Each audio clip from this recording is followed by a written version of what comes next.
The Ukrainian armed forces continue to uncover new and increasingly effective ways to fend off Russia's invaders. We've seen them create all kinds of exciting military innovations, including everything from high-speed ballistic missiles and long-range cruise missiles to AI-powered air defense turrets. However, Ukraine hasn't just been developing brand new weapons to defend its land and deal with the Russian threat. Its teams have also looked to the past, working hard to bring decades-old ideas into the 21st century, and turning Cold War-era technology into deadly firepower that even Russia has no hope of stopping. To be more precise, today we're talking about laser-guided munitions, and to understand how Ukraine has adapted this technology to work in its favor, we first have to understand exactly how it works. As the name implies, laser-guided weapons work by following a laser beam to strike their targets. A designator creates and directs that beam onto the exact point the operator intends to attack.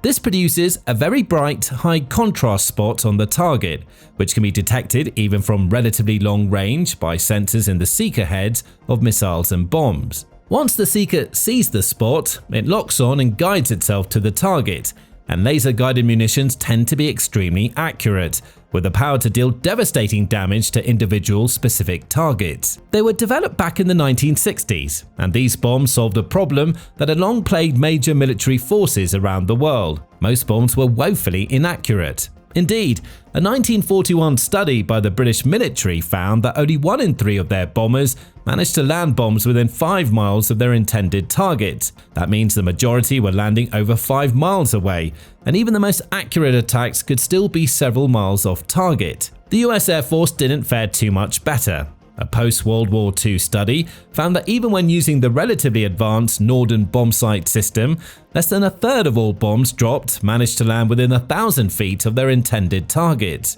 It was a similar story for many other armed forces around the world, and it was a problem that needed to be fixed. Countless bombs were being wasted, and entire missions were reliant on weapons that, despite being highly explosive and powerful, actually had only the slimmest chance of actually striking the buildings or structures they were supposed to hit. So many military teams around the world got to work developing guidance and control systems to make their munitions more accurate. The United States led the way, coming up with the world's first laser-guided bomb, the Bolt 117, in 1968. It didn't get too much use at the time, or even in the years that followed, as these superior smart bombs involved extremely complicated and expensive hardware for the era. However, as the years passed, laser-guided munitions became easier to make and became integral elements of many major militaries around the world in the 1980s. They then began to see extensive use on the battlefield, with notable early examples including Operation Desert Storm in Iraq in 1991, as well as Operation Allied Force in Yugoslavia in 1999.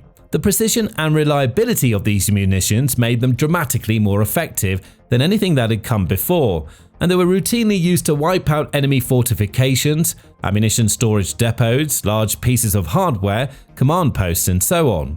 They changed the game for the forces that used them, bringing 4 big benefits to the table. First, they make it possible to designate targets extremely accurately and in real time. They even work on moving targets, as the laser designator can be adjusted on the fly to track an asset if it changes location. Thanks to this, these bombs will hit their targets with pinpoint precision more often than not. Second, laser-guided bombs are dramatically more efficient than the so-called dumb bombs of the past. Before laser technology came along, armed forces had to deploy tactics like carpet bombing, in which they would drop dozens or even hundreds of bombs over a certain area in order to deal as much damage as possible, hoping that at least some of the bombs dropped would strike the most important structures and enemy assets. With laser bombs, it became possible to use just a single shell to do the same job that would require dozens of unguided munitions. Third, laser-guided bombing runs are less costly and less risky too. With dumb bombs, pilots often had to make multiple sorties, taking off, dropping bombs, returning to base, refueling and rearming before repeating the process all over again. Smart laser-guided bombs changed all of that. With them, air forces suddenly needed fewer sorties to achieve their objectives. That meant less time, money, and fuel wasted, and fewer opportunities for their pilots and bombers to be targeted and taken out by enemy air defenses. The fourth big benefit is that thanks to their accuracy, Laser-guided bombs massively reduce the risks of collateral damage. As explained earlier on, more conventional bombing runs often involve bombs being dropped thousands of feet or even several miles away from their intended target, and that led to a lot of unintended destruction and even civilian casualties. With smart bombs, it was much easier to pick a target and hit only that target, leaving surrounding infrastructure intact. At the same time, despite their many advantages, laser-guided munitions aren't perfect. One of their fundamental flaws is the need for a laser designator to light up the target. That means that there always has to be some sort of vehicle or aircraft in the area to shine the laser on the enemy. And there are many situations in which this is either difficult or almost impossible. In addition, the munitions have to be able to see the laser to locate their targets, and battlefield conditions like smoke or cloud cover sometimes makes that impossible as well. Because of these setbacks, even more advanced guidance systems have since emerged, like satellite-guided bombs that can be programmed to strike a precise set of coordinates. But laser munitions are still in use by many major military forces across the globe, including Ukraine. The first introduction of this technology to Ukraine came in 2019, when Kyiv placed an order for some Turkish Bayraktar TB2 drones and laser-guided munitions, including MAM-L mini-bombs with 22-pound, 10-kilogram warheads, and MAM-C bombs with much smaller 5.5-pound, 2.5-kilogram warheads. These weapons work in tandem, with the TB2 drones taking care of laser targeting so that the bombs can strike their target. We saw them used early on after Russia invaded Ukraine, taking out the Kremlin's logistics convoys in the early months of 2022, air defense systems in places like Crimea and Kharkiv, and even in the famous fight for Snake Island. Back then, Russia appeared utterly unprepared to deal with drone-based laser-guided munition systems, as the Turkish TB2 struck one high-value target after another, blowing Russian ships, anti-aircraft missile launchers, and communication systems to smithereens. However, as the years passed and the war progressed, weapons that once proved highly effective became less relevant, and Ukraine was forced to find new ways to engage its enemy. Fortunately, it received plenty of assistance. After Russia invaded Ukraine in early 2022, Kyiv quickly received a vast array of precision-guided munitions from its allies across the Western world, including satellite-guided bombs like French AASM hammers and American JDAMers and GBU-39s. Despite primarily relying on GPS systems, these bombs can also be configured to work with laser targeting.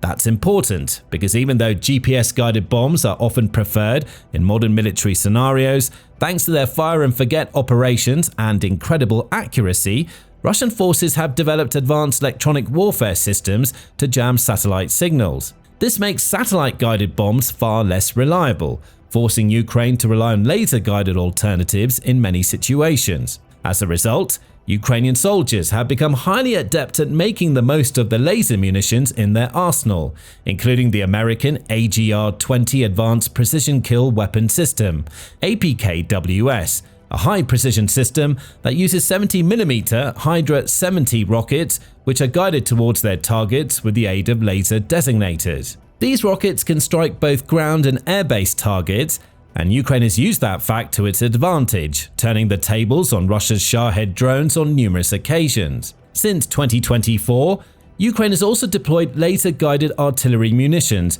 namely the 155mm M712 Copperhead-guided munitions, once more supplied by the United States and launched from howitzers at ranges of up to 10 miles or 16 kilometers. The big issue with so many of these systems is the same issue that's plagued laser-guided technology since its inception. There always has to be some sort of vehicle or system in the area to shine the laser on the target. And on the front lines of Ukraine, the concentrated air defense systems are ready to fill the skies with interceptor missiles just as soon as any jet or bomber comes into range.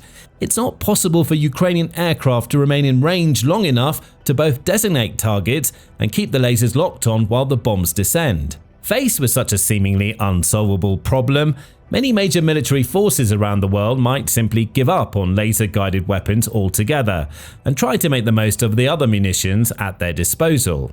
But not Ukraine. If there's one thing the world has learned about the Ukrainian armed forces since the war began, is that they're remarkably resourceful and exceptionally adaptable. Even in the face of seemingly insurmountable odds or impossible adversity, they find ways to both survive and thrive. So, when Ukrainian military engineers and tactical planners looked at this situation, it didn't take them long to devise a genius solution. They knew it wasn't possible for large aircraft to remain in range long enough to launch laser-guided bombs without putting those aircraft at immense risk. And they couldn't afford to run that risk and potentially lose high-value jets and bombers in the process, especially given that Ukraine already doesn't have a particularly large air force. However, what if something that could also fly but was also much smaller and significantly less valuable could be used to serve the same purpose? Something like a drone, for instance. Ukraine has already proven on countless occasions that it's become one of the world leaders in drone warfare over the course of the conflict with Russia. It's not only found ways to defend against the enormous drone swarms that the Kremlin sends its way on a nightly basis, but it's also developed extremely effective offensive drone attack strategies of its own, using them to great effect in taking out Russian assets and valuable pieces of infrastructure, from oil pipelines and refineries to ammo depots and airfields. Using drones as laser designators is just another example of Ukrainian innovation and out-of-the-box thinking, and it solves a lot of problems. Drones are cheaper, smaller, harder to hit, and much easier to mass-produce than most conventional laser guidance systems or vehicles. And plenty of Ukraine's domestic defense developers are already hard at work to find ways to integrate laser designation systems into their uncrewed aerial platforms. FRDM is one of those companies, and it celebrated a significant milestone in July 2025 when its UAV-based laser guidance solution was officially approved by the Ukrainian Ministry of Defense. This system involves a 14-pound, 6.5 kilogram laser targeting module fitted to an R-34 quadcopter drone. The laser targeting module wasn't made in Ukraine, but suits Ukraine's needs perfectly. It's made up of a designator which emits the laser itself, as well as an optical set to visually observe the intended target and state-of-the-art software to track it. As far as capabilities are concerned, the system is capable of engaging targets up to 5 kilometers, just over 3 miles away, thanks to its 70 millijoule laser beam. However, its range may be limited by the likes of dust, cloud cover, and adverse weather, so operators have to adapt and adjust accordingly to the conditions at the time. Ukrainian forces are able to deploy drones like this to assist with guided bomb airstrikes and precision artillery assaults as well, with a FRDM representative named Anton explaining exactly how they work. These systems serve both Air Force and infantry units, which are supported by aircraft. An infantry unit launches a drone carrying the equipment, designates the target, coordinates with aircraft, and then a strike is carried out. We concentrate not only on helicopters but also on JDAMs and naturally drone launch munitions. The ammunition must meet NATO standards. There are plenty of such munitions globally. As Anton says, huge amounts of laser-guided munitions are currently sitting in stockpiles in various NATO nations, and with the alliance keen to assist Ukraine however it can, we could see more of those weapons heading Kyiv's way in the future, guided swiftly and smartly to their targets with the help of drone-based laser designators. As FRDM CEO Vadim Unik notes, using drones to take care of designation isn't just a more efficient method than using fighter jets or bombers, it's also a lot cheaper. The laser guidance technologies developed in Europe so far are costly. Our goal is to make these technologies more affordable. Ukraine currently needs a large number of such systems. As with any new weapon or system, it will still take time and effort to train Ukraine soldiers to use these drones effectively. Each one requires a crew of 3, with 2 pilots and 1 laser operator, and speed is crucial for mission success, with the average mission lasting around 35 to 40 minutes. And FRDM isn't the only Ukrainian defense company working on projects like this. Another manufacturer, which specializes in fixed-wing reconnaissance drones but preferred to remain anonymous, told Ukrainska Pravda that it has integrated a laser guidance system into a UAV that's already in use along the front lines alongside Ukrainian Armed Forces artillery teams. The company spent around 2 years working on this system, and Ukraine is benefiting from it every day along the front lines. As the war goes on, we can expect to see bomber drones with laser guidance systems being used with increasing regularity. Deploying mini-bombs, similar to the Turkish MAMCs Ukraine used back in 2022, these drones will have the power to wipe Russian assets off the map in a blink of an eye and numerous projects of this kind are also in development as we speak. Going even further, several Ukrainian defense firms are also looking at ways to integrate laser technology into first-person view FPV drones.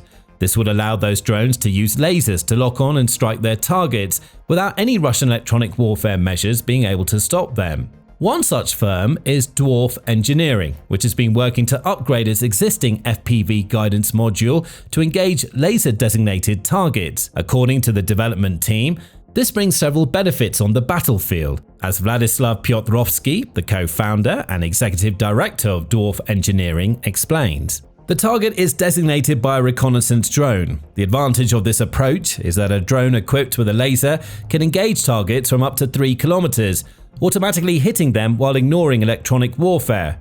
Without a laser, auto-targeting is limited to 400 to 800 meters from the drone. Dwarf Engineering has teamed up with another Ukrainian firm, MFly, to create this system. MFly's team has crafted a special optical module for reconnaissance drones called a gimbal that's equipped with a camera, a thermal imager, and a laser target designator, providing 3 separate ways to scan its surroundings, identify targets, and lock onto them. By combining MFly's cameras and trackers with Dwarf Engineering's autopilot guidance systems, the drones are now able to switch and target laser-designated locations during their final stages of flight. The best part is that this system has already been tested and is ready to roll out onto the battlefield, with Piotrowski revealing, "We've conducted a series of tests, the integration is complete, and we're now fine-tuning. Work on the first deliveries is already underway." The more Ukraine is able to produce and roll out highly precise EW-resistant systems like this, the better, as there's a growing need for precision strikes along the front lines and elsewhere.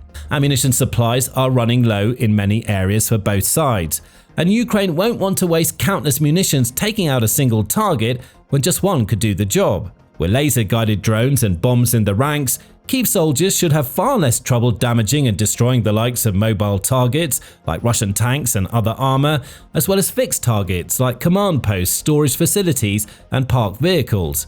And it doesn't matter how many electronic warfare measures Russia has in the area, or what expensive radars and air defense systems it sets up. They'll find it almost impossible to stop Ukraine's laser-powered fixed-wing drones and bomber UAVs from shining their lights and blowing the Kremlin's assets to bits. Of course, laser-guided munitions aren't all powerful and cannot be considered a complete solution. They bring big benefits to the table, as well as a couple of downsides, like their aforementioned weaknesses to poor weather conditions. Nevertheless, they're an increasingly valuable element of Ukraine's warfaring capabilities, and another stellar example of Kyiv's ability to take older tech or simple weaponry and bring it into the modern era. Now watch this video to learn how another laser-guided weapon, the Martlet missile, recently turned the tables of the Russia-Ukraine war, giving Kyiv a massive advantage on the ground and in the air. Or for a deep dive look at how Russia has consistently and repeatedly failed to gain ground and achieve its objectives, enjoy a 19-minute breakdown of every one of the Kremlin's catastrophic decisions and tactical losses during the war so far. And finally, make sure to subscribe to our channel too, so you can stay informed and up to date on all the latest news and breaking developments from the front lines of Ukraine.